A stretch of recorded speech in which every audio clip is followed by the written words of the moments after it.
ये साप्ताहिक बाइबल का उपदेश Plainfield Christian science church independent से है, जो प्लेनफील्ड, न्यू जर्सी, अमेरिका में है। अधिक जानकारी के लिए कृपया हमारी वेबसाइट पर जाएं www.plainfieldcs.com। आपके ध्यान के लिए ये पाठ रविवार 8 दिसंबर 2024 के लिए है। विषय: परमेश्वर ही एकमात्र कारण और निर्माता है। स्वर्णपद नीति वचन: यहोवा ने पृथ्वी की नींव बुद्धि ही से डाली और स्वर्ग को समझ ही के द्वारा सितर किया। उत्तरदायी ध्यान। भजन संहिता।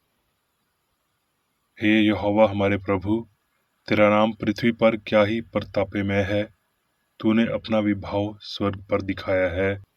जब मैं आकाश को, जो तेरे हाथों का कार्य है, और चंद्रमा और तारागण को, जो तूने नियुक्त किए हैं, देखता हूँ, तो फिर मनुष्य क्या है कि तू उसका स्मरण रखे, और आदमी क्या है कि तू उसकी सुधि ले। क्योंकि तूने उसको परमेश्वर से थोड़ा ही कम बनाया है, और महिमा और प्रताप का मुकुट उसके सर पर रखा है। तूने उसे अपने हाथों के कार्यों पर प्रभुता दी है। तूने उसके पांव तले सब कर दिया है। पाठ उपदेश बाइबल में से भजन संहिता। यहोवा की स्तुति करो, क्योंकि अपने परमेश्वर का भजन गाना अच्छा है। क्योंकि वो मन भावना है, उसकी स्तुति करनी मन भावनी है। वो आकाश को मेघों से छाया देता है, और पृथ्वी के लिए मींह की तैयारी करता है, और पहाड़ों पर घास उगाता है। यहोवा अपने डरवियों ही से प्रसन्न होता है, अर्थात उनसे जो उसकी करुणा की आशा लगाए रहते हैं। सभोपदेशक: हर एक बात का एक अवसर और प्रतीक काम का जो आकाश के नीचे होता है, एक समय है। उसने सब कुछ ऐसा बनाया कि अपने अपने समय पर वो सुंदर होता है। फिर उसने मनुष्यों के मन में अनादि अनंत काल का ज्ञान उत्पन्न किया है। तो भी काल का ज्ञान उत्पन्न किया है। वो आदि से अनंत तक मनुष्य बूझ नहीं सकता। जो कुछ परमेश्वर करता है वो सदा स्थिर रहेगा। ना तो उसमें कुछ बढ़ाया जा सकता है और ना कुछ घटाया जा सकता है। परमेश्वर ऐसा इसलिए करता है कि लोग उसका भय माने। राजे: यहूदा के राजा आसा के 38वें वर्ष में उमरी का पुत्र अहियाब इसराइल पर राज्य करने लगा, और उमरी के पुत्र अहियब ने वो काम किए जो यहोवा की दृष्टि में बुरे थे। राजे: और तिशबी एलिया जो जलाद के परदेशियों में से था, उसने अहियब से कहा, इसराइल का परमेश्वर यहोवा जिसके सामुख मैं उपस्थित रहता हूँ, उसके जीवन की शपथ, इन वर्षों में मेरे बिना कहे ना तो मी बरसेगा ना ओस पड़ेगी। कुछ दिनों के बाद उस देश में वर्षा ना होने के कारण नाला सूख गया। तब यहोवा का ये वचन उसके पास पहुंचा कि चलकर सैदून सारपत नगर में जाकर वहीं रह। सुन, मैंने वहां एक विधवा को तेरे खिलाने की आज्ञा दी है। सो वो वहां से चल दिया और सारपत को गया। नगर के फाटक के पास पहुंचकर उसने क्या देखा कि एक विधवा लकड़ी बीन रही है।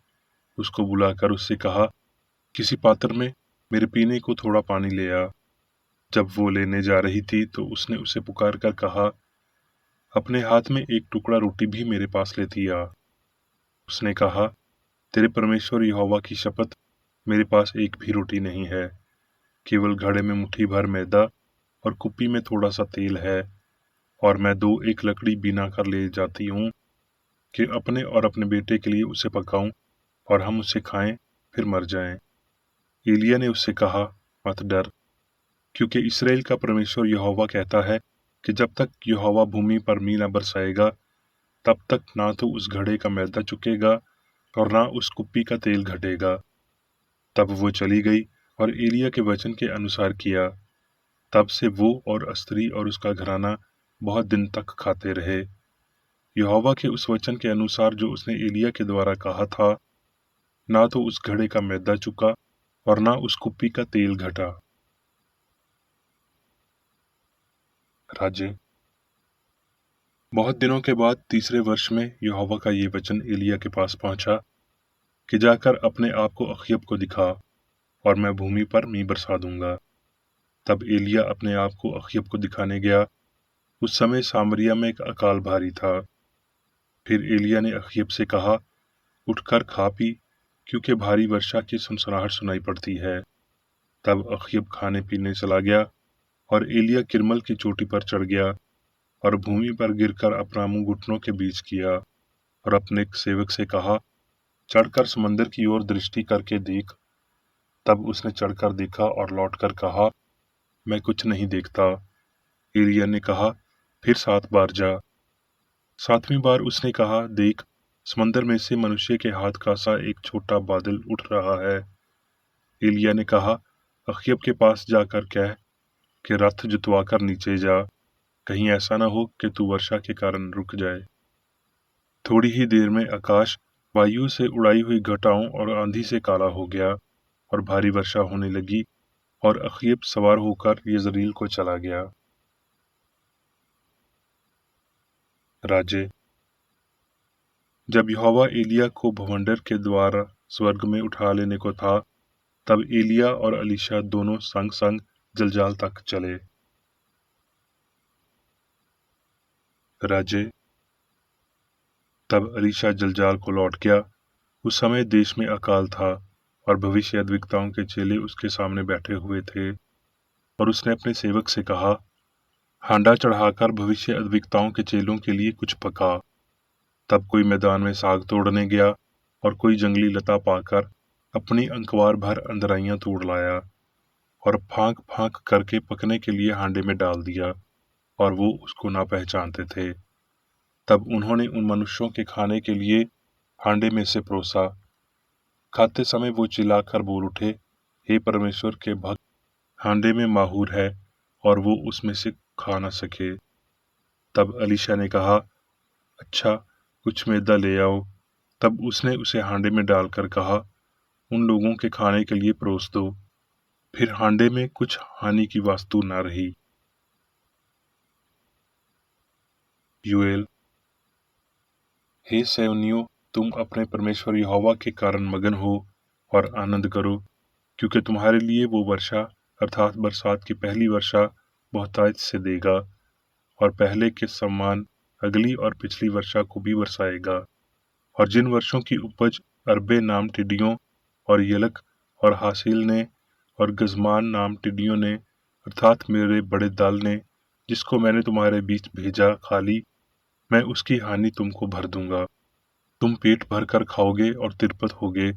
तब तुम जानोगे कि मैं इसराइल के बीच में हूँ और मैं यहोवा तुम्हारा ईश्वर हूँ और कोई दूसरा नहीं। और मैं आकाश और पृथ्वी पर चमत्कार अर्थात लहू और आग और धुएं के खंभे दिखाऊंगा।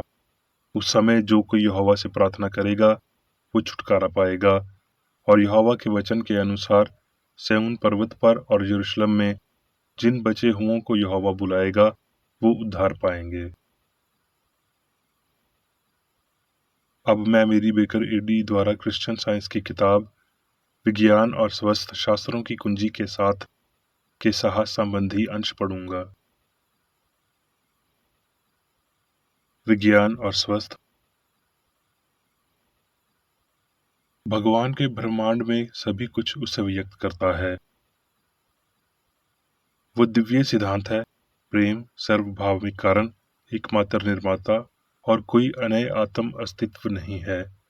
वो सर्वसमावेशी है और वास्तविक और शाश्वत, और अनय कुछ भी नहीं है।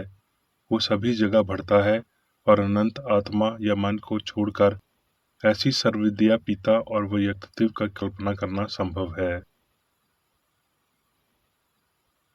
मनुष्य जो परमेश्वर की सामर्थ्य को प्रतिबिंबित करता है, सारी पृथ्वी और उसकी सेना पर प्रभुता करता है। शुरुआत से लेकर अनंत तक पवित्र शास्त्र आत्मा मन की बात की विजय से भरपूर है। मूसा ने मन की शक्ति को उसके द्वारा सिद्ध किया, जिसे पुरुषों ने चमत्कार कहा। यशवा एलिया और अलीशा ने भी किया।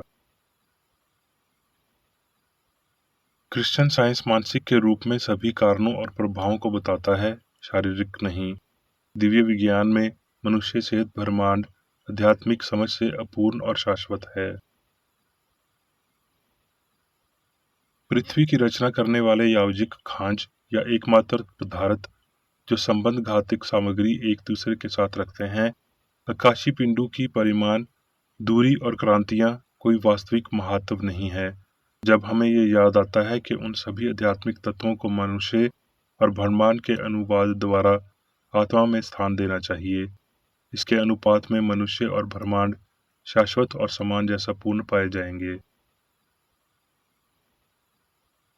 भौतिक इंद्रियां और मानव अभिधारणाएं आध्यात्मिक विचारों को भौतिक विश्वासों में अनुवादित करेंगी और कहेंगी कि मानव सिद्धांत अनंत सिद्धांत की बजाय ईश्वर, दूसरे शब्दों में दिव्य प्रेम बारिश का जानिक है, जो उसकी बूंदों की भीख मांगता है, जो अपने मौसम में मजाजा रोथ को आगे लगाता है और अपने बेटों के साथ अरकातुरास का मार्गदर्शन कराता है। ईश्वर सब कुछ मन से रचता है, पदार्थ से नहीं। पौधा बीज या मिट्टी के कारण नहीं बढ़ता, बल्कि इसलिए बढ़ता है क्योंकि विकास मन का शाश्वत आदेश है। नश्वर विचार जमीन में गिरता है, लेकिन अमर सर्जन आत्मिक विचार ऊपर से आता है, नीचे से नहीं, क्योंकि मन ही सब कुछ बनाता है तथा निमन शक्ति द्वारा बनाने के लिए कुछ भी शेष नहीं रहता। आत्मा मन के विज्ञान के माध्यम से कार्य करती है, मनुष्य को कभी भी जमीन जोतने के लिए प्रेरित नहीं करती, बल्कि उसे मिट्टी से श्रेष्ठ करती है। एक भौतिक आधार पर विश्वास, जिसमें से तर्क संगतता को घटाया जा सकता है, धीरे धीरे एक आध्यात्मिक आधार के विचार से उपज रहा है। हर प्रभाव के कारण के रूप में मन से दूरी की ओर देख रहा है। भौतिक आबादी परिकल्पनाएं अंतिम संघर्ष में तत्वमीमांसा को चेतावनी देती हैं। इस क्रांतिकारी काम में गोफन लेकर चलने वाले चरवाहे बालक की तरह स्त्री भी जूलियत से युद्ध करने के लिए आगे बढ़ती है। वर्चस्व के लिए इस अंतिम संघर्ष में अर्ध मेटाफिजिकल सिस्टम वैज्ञानिक तत्व मीमांसा को कोई प्राप्त सहायता नहीं दे सकते हैं, क्योंकि उनके तर्क भौतिक इंद्रियों की झूठी गवाही के साथ साथ मन के तत्वों पर आधारित हैं। ये अर्ध मेटाफिजिकल सिस्टम एक और सभी पैंथेस्टिक हैं और पैंडोनिम का स्वाद एक घर जो खुद के खिलाफ विभाजित है। शास्त्र बहुत पवित्र हैं। हमारा उद्देश्य उन्हें आध्यात्मिक रूप से समझना होगा। केवल इस समझ से सत्य को प्राप्त किया जा सकता है। मनुष्य साहित्य ब्रह्मांड का सही सिद्धांत भौतिक इतिहास में नहीं, बल्कि आध्यात्मिक विकास में है।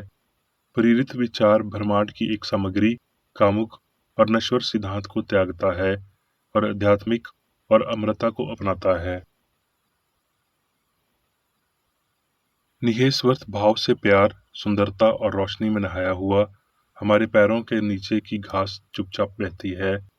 नमर पृथ्वी के वारिस होंगे। मामूली ऑर्बिट्स इसकी प्यारी सांस को स्वर्ग भेज देता है। महान चट्टान छाया और आश्रय देती है।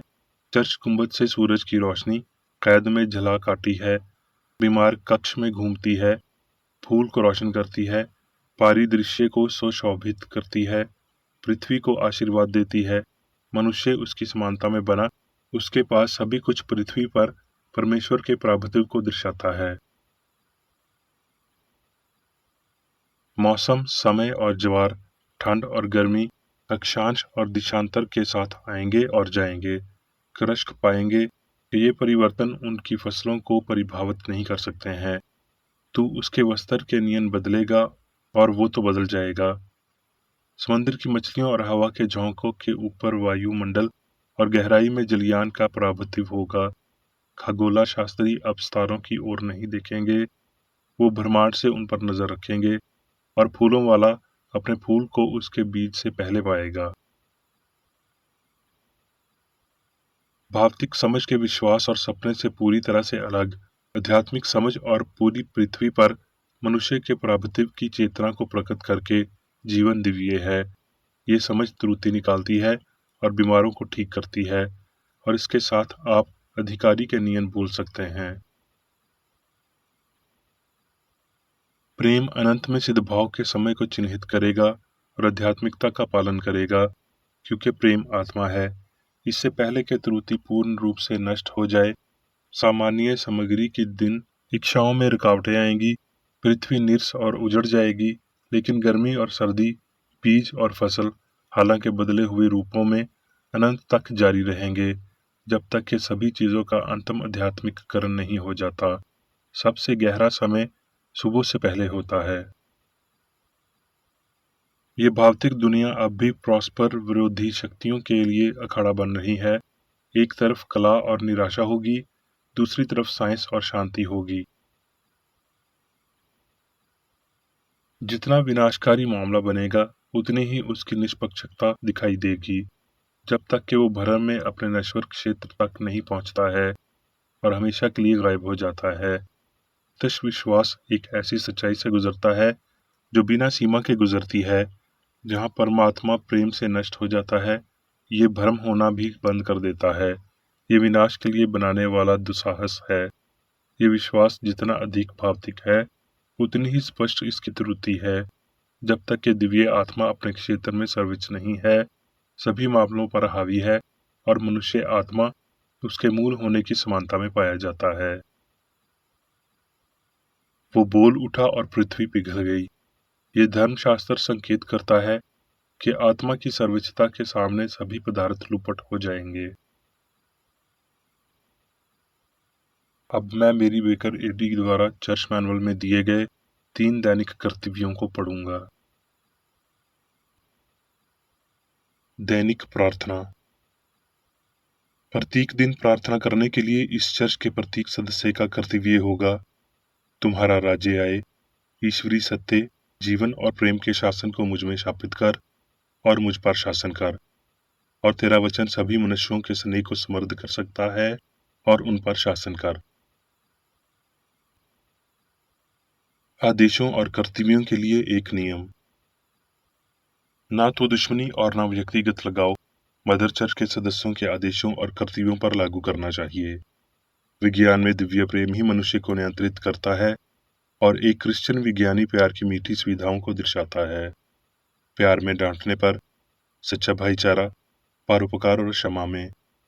इस चर्च के सदस्यों को प्रतिदिन ध्यान रखना चाहिए और सभी बुराई दूर करने, भविष्यवाणी, न्याय करने, निंदा करने, परामर्श देने, प्रभावित करने या गलत तरीके से प्रभावित होने से बचने के लिए प्रार्थना करनी चाहिए। कर्तव्य के प्रति सतर्कता। इस चर्च के प्रत्येक सदस्य का ये कर्तव्य होगा कि वो प्रतिदिन आक्रामक मानसिक सुझाव से बचाव करे और भूलकर भी ईश्वर, नेता और मानव जाति के प्रति अपने कर्तव्य की उपेक्षा नहीं करनी चाहिए। उनके कामों से उन्हें आंका जाएगा और वो उचित या निंदनीय होगा।